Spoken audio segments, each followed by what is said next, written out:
कुर्सी है, सत्ता है तो राज करते हैं, हम लोगों के दिल पर राज करते हैं। रौबदार चेहरा, आंखों पर काला चश्मा और सबसे बड़ी बात, बिहार की सियासत के धुरी लालू यादव के सबसे बड़े आलोचक। जी, हम बात कर रहे हैं बाहुबली आनंद मोहन की। बिहार में बाहुबलियों की लंबी चौड़ी फहरिस्त है और उसी में से एक है आनंद मोहन।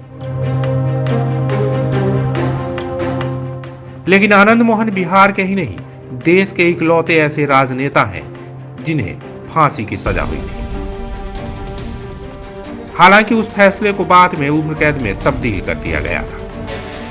एक कविता है मेरी, सूली ऊपर सेज, फांसी की सजा के बाद लिखे थे। तन्हाई में जंजीरों से बातें कर लेता हूँ, दीवारों को जख्म दिखा चुप हो लेता हूँ। सूली ऊपर सेज सजाकर सो लेता हूँ, गम को गजल बनाकर जब तब रो लेता हूँ। रातों में ख्वाबों के संग संग जी लेता हूँ, प्यास ज्यादा बढ़ जाए गम पी लेता हूँ। दर्द सुनाए किस बेदर्द जमाने को, सोच समझ अपने होठों को सी लेता हूँ। बिहार की राजनीति को जानने और समझने वाले कहते हैं कि यहाँ हमेशा से बाहुबलियों का दबदबा रहा है। सूरजभान सिंह, अनंत सिंह, पप्पू यादव, शहाबुद्दीन शरीफ ऐसे नाम हैं जिसे बिहार में ही नहीं देश में भी लोग जानते हैं। आनंद मोहन भी उसी फहरिस्त में शामिल है जिनकी कभी कोसी क्षेत्र में तूती बोलती थी। फिलहाल आनंद मोहन गोपालगंज के डीएम जी कृष्णैया हत्या मामले में जेल में बंद है। आनंद मोहन सजायाफ्ता कैदी बनने से पहले विधायक और सांसद रह चुके हैं। उनकी पत्नी लवली आनंद भी सांसद रह चुकी है और अब उनकी राजनीतिक विरासत को बेटा आगे बढ़ा रहा है। कोसी की धरती पर पैदा हुए आनंद मोहन सिंह बिहार के सहरसा जिले के पचगछिया गांव के रहने वाले हैं। उनके दादा राम बहादुर सिंह स्वतंत्रता सेनानी। नीतीश कुमार और लालू प्रसाद की तरह ही आनंद मोहन 1974 में हुए लोकनायक जयप्रकाश नारायण के संपूर्ण क्रांति आंदोलन के जरिए ही राजनीति में आए थे। समाजवाद के सहारे राजनीति में आए आनंद मोहन सिंह जल्द ही बिहार में अगड़ी जाति, खासकर राजपूत जाति के नेता बन गए। 1978 में तत्कालीन प्रधानमंत्री मोरारजी देसाई जब भाषण दे रहे थे तब उन्हें काला झंडा दिखाकर सुर्खियों में आए। 1980 में उन्होंने समाजवादी क्रांति सेना की स्थापना की। कहा जाता है कि यह रणवीर सेना की तरह ही अगड़ी जातियों के कथित उत्थान के लिए बनाया गया था। इसके बाद उनका नाम अपराधियों की लिस्ट में शामिल होता चला गया।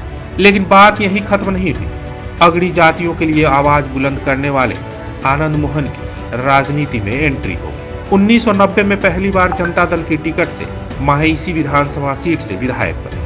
उन पर आरोप लगता है कि वो एक प्राइवेट आर्मी का संचालन करते थे जो आरक्षण के समर्थकों पर हमला करता था। हालांकि इस बात में कितनी सच्चाई है उसके तथ्य नहीं है।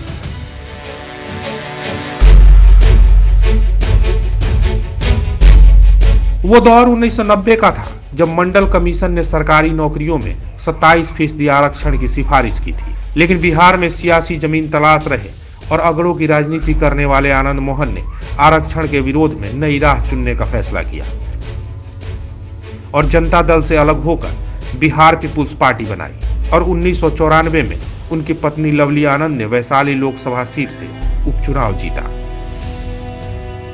5 दिसंबर 1994 यही वो दिन था जिसके बाद आनंद मोहन सबसे ज्यादा सुर्खियों में आए। मुजफ्फरपुर जिले में जिस भीड़ ने गोपालगंज के डीएम जी कृष्णैया की हत्या की थी, उस भीड़ को उकसाने का आरोप आनंद मोहन पर लगा था। इसी मामले में उन्हें 2007 में निचली अदालत ने उन्हें फांसी की सजा सुनाई थी। हालांकि हाई कोर्ट ने बाद में उस फैसले को उम्र कैद में बदल दिया था।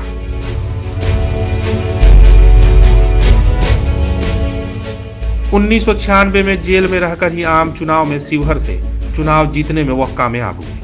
फिर 1998 में भी उन्हें जीत मिली। तब लालू विरोधी आनंद मोहन सिंह को आरजेडी ने समर्थन दिया था। उनके बेटे चेतन आनंद भी आरजेडी की टिकट पर विधानसभा पहुंचे हैं।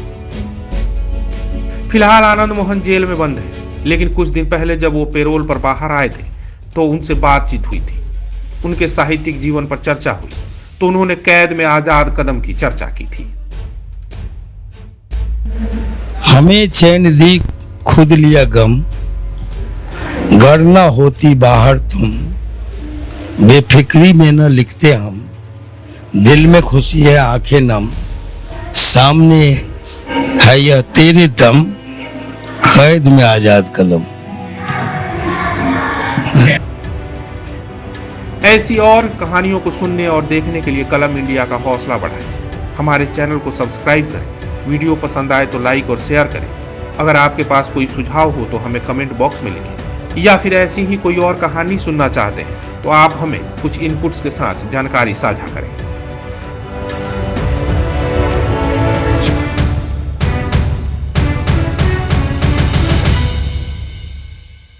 परफेक्शन IAS UPSE और BPSC फाउंडेशन क्लासेस के लिए समर्पित संस्थान। यहाँ आपको UPSE selected and interview appeared faculties द्वारा गाइड किया जाता है। Separate batches for Hindi and English medium. 65वीं और 64वीं BPSC एग्जाम में 69 और 107 रिजल्ट्स एवं 66वीं BPSC एग्जाम में 131 रिजल्ट्स हासिल किया है परफेक्शन IAS टीम ने। परफेक्शन IAS, कुमार टार, बोरिंग रोड, पटना।